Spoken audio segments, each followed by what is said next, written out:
ಹಾಸ್ಪಿಟಲ್ಗೆ ಬರಲೊಪ್ಪದ ಅಮ್ಮನನ್ನು ಒಪ್ಪಿಸಿ ಕರೆತರುವಷ್ಟರಲ್ಲಿ ಅಂಜಲಿಗೆ ಸುಸ್ತಾಗಿತ್ತು. ಈ ವಿಚಾರದಲ್ಲಿ ಅಂಜಲಿಗೆ ಅಮ್ಮನ ಮೇಲೆ ಯಾವಾಗಲೂ ಬೇಸರವಿತ್ತು. ಮೊದಲಿನಿಂದಲೂ ಶೀಲಾಳಿಗೆ ತನ್ನ ಆರೋಗ್ಯದ ಬಗ್ಗೆ ಗಮನವಹಿಸುವುದು ಎಂದರೆ ಆಗದು. ಎಷ್ಟೇ ಸಾರಿ ಆರೋಗ್ಯ ಸರಿಯಿಲ್ಲದೆ ಜ್ವರ ಕೆಮ್ಮಿನಿಂದ ಬಳಲುತ್ತಿದ್ದರೂ ಕೆಲಸಕ್ಕೆ ಹೋಗುವುದನ್ನು ಮಾತ್ರ ನಿಲ್ಲಿಸುತ್ತಿರಲಿಲ್ಲ.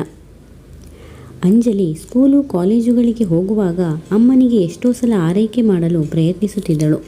ರೆಸ್ಟ್ ತೆಗೆದುಕೊಳ್ಳಲು ರಜೆ ಮಾಡಲು ಹೇಳುತ್ತಿದ್ದಳು. ಆದರೆ ಶೀಲಾ ಈ ವಿಚಾರದಲ್ಲಿ ಅಂಜಲಿಯ ಮಾತನ್ನು ಕೇಳುತ್ತಲೇ ಇರಲಿಲ್ಲ. ಕೌಂಟರ್ನಲ್ಲಿ ಚೀಟಿ ಮಾಡಿಸಿ ಡಾಕ್ಟರ್ಗಾಗಿ ಕಾದು ಕುಳಿತಿದ್ದ ಮಗಳ ಬಳಿ ಇದೆಲ್ಲ ಬೇಕಿತ್ತಾ, ಮನೆಯಲ್ಲಿ ರೆಸ್ಟ್ ಮಾಡಿದರೆ ಸರಿ ಹೋಗ್ತಿತ್ತು ಎಂದಳು ಶೀಲಾ. ನೀನು ಸುಮ್ಮನಿರಮ್ಮ, ನಿಂಗಿದೆಲ್ಲ ಗೊತ್ತಾಗಲ್ಲ, ನೀನು ಹೀಗೆ ಕೇರ್ಲೆಸ್ ಮಾಡಿಯೇ ಹೀಗಾಗ್ತಿರೋದು ಎಂದಳು. ಅಷ್ಟರಲ್ಲಿ ಡಾಕ್ಟರ್ ಒಳ ಕರೆದರು. ಚೆಕ್ ಮಾಡಿ ಅವರಿಗೆ ನಿಶ್ಶಕ್ತಿಯಾಗಿದೆ. ಯಾವುದಕ್ಕೂ ಈ ಮೆಡಿಸಿನ್ ತೆಗೆದುಕೊಳ್ಳಿ. ಇನ್ನು ಹೀಗೆ ಆಗುತ್ತಿದೆ ಎಂದರೆ ಬ್ಲಡ್ ಟೆಸ್ಟ್ ಮಾಡಿಸಿ ನೋಡೋಣ ಎಂದರು. ಶೀಲಾ ಹಾಸ್ಪಿಟಲಿಂದ ಆಚೆ ಬರುತ್ತಾ, ನಾನು ಹೇಳಿಲ್ವಾ ಅಂಥದ್ದೇನೂ ಇಲ್ಲ ಅಂತ ಎಂದಳು. ಹಾಗಂತ ಊಟ ತಿಂಡಿ ಮಾಡದೆ ಕೂರಬೇಡಮ್ಮ, ನೀನು ಸರಿಯಾಗಿ ಆಹಾರ ಸೇವಿಸದೇ ಇರುವುದರಿಂದಲೇ ಹೀಗಾಗಿರುವುದು. ಈಗ ಹೋಗ್ತಾ ಒಂದಷ್ಟು ಹಣ್ಣುಗಳನ್ನು ತಗೊಂಡು ಹೋಗೋಣ.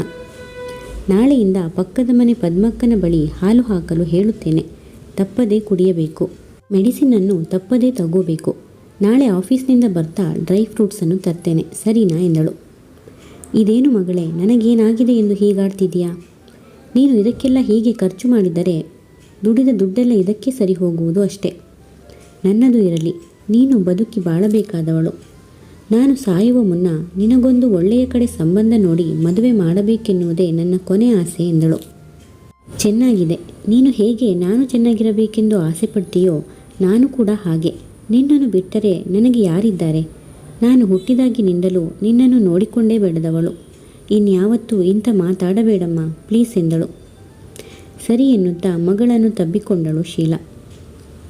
ಅಂದು ಯಾವುದೋ ಕಾರಣಕ್ಕೆ ಆಫೀಸ್ಗೆ ಫೋನ್ ಮಾಡಿದ್ದ ರಾಜಶೇಖರ್ ಆದಿತ್ಯನ ಬಳಿ ಅಂಜಲಿಯ ಬಗ್ಗೆ ವಿಚಾರಿಸಿದರು. ಅಂಜಲಿ ಬೆಳಿಗ್ಗೆ ಫೋನ್ ಮಾಡಿ ರಜೆ ತೆಗೆದುಕೊಳ್ಳುತ್ತಿರುವುದಾಗಿಯೂ ತಾಯಿಯ ಆರೋಗ್ಯ ಸರಿಯಿಲ್ಲ ಎಂದು ಹೇಳಿರುವುದಾಗಿಯೂ ತಿಳಿಸಿದನು. ಆ ವಿಷಯ ಕೇಳುತ್ತಲೇ ರಾಜಶೇಖರ್ಗೆ ಗಾಬರಿಯಾಯಿತು. ರಾಜಶೇಖರ್ ಆಗೊಮ್ಮೆ ಈಗೊಮ್ಮೆ ಹೆಂಡತಿ ಮಗಳನ್ನು ನೋಡಲು ಕಾಲೋನಿಗೆ ಹೋಗಿ ಬರುತ್ತಿದ್ದರಾದರೂ ಶೀಲಾ ಮತ್ತು ಅಂಜಲಿ ಎಂದೂ ಅವರನ್ನು ಭೇಟಿ ಮಾಡುವುದಾಗಲಿ ಫೋನ್ ಮಾಡುವುದಾಗಲಿ ಮಾಡುತ್ತಿರಲಿಲ್ಲ.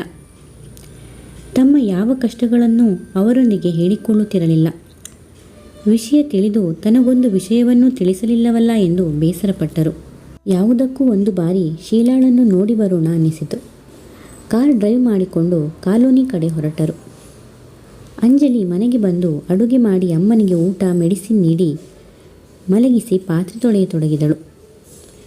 ಶೀಲಾ ತನಗೆ ನಿದ್ರೆ ಬರುತ್ತಿಲ್ಲವೆಂದು ಕೆಲಸವೆಲ್ಲ ನಾನೇ ಮಾಡ್ತೀನಿ ಎಂದು ಎಷ್ಟೇ ಹೇಳಿದರೂ ಕೇಳಲಿಲ್ಲ.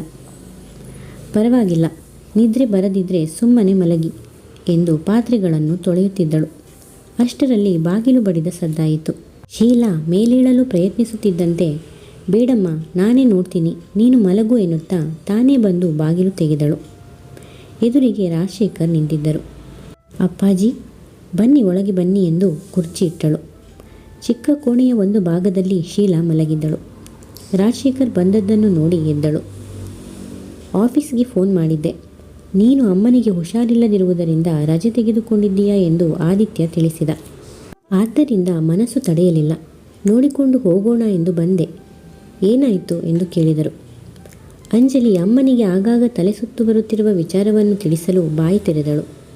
ಅಷ್ಟರಲ್ಲಿ ಶೀಲಾ ರಾಜಶೇಖರ್ ಬಳಿ ಮಾತನಾಡುತ್ತಾ, ಅಂಥದ್ದೇನಿಲ್ಲ ಬಿಡಿ, ಸ್ವಲ್ಪ ತಲೆ ಸುತ್ತು, ಆದರೆ ಇವಳು ಡಾಕ್ಟರ್ಗೆ ತೋರಿಸಲೇಬೇಕು ಎಂದು ಹಠ ಹಿಡಿದಳು. ತೋರಿಸಿಕೊಂಡು ಬಂದದ್ದೂ ಆಯಿತು. ನಿಶ್ಶಕ್ತಿ ಆಗಿದೆ ಎಂದು ಒಂದಿಷ್ಟು ಮೆಡಿಸಿನ್ ಕೊಟ್ಟಿದ್ದಾರೆ. ನನಗೇನೂ ಆಗಿಲ್ಲ. ನಾನೇ ಕೆಲಸ ಮಾಡುತ್ತೇನೆ ಎಂದರೂ ಬಿಡದೆ ಅವಳೇ ಎಲ್ಲವನ್ನೂ ಮಾಡುತ್ತಿದ್ದಾಳೆ ಎಂದಳು. ಹೌದೇ, ಸರಿ, ಈಗ ಹೇಗಿದೆ? ಏನೂ ತೊಂದರೆ ಇಲ್ಲ ತಾನೇ ಎಂದರು ರಾಜಶೇಖರ್. ಇಲ್ಲ, ಏನೂ ತೊಂದರೆ ಇಲ್ಲ.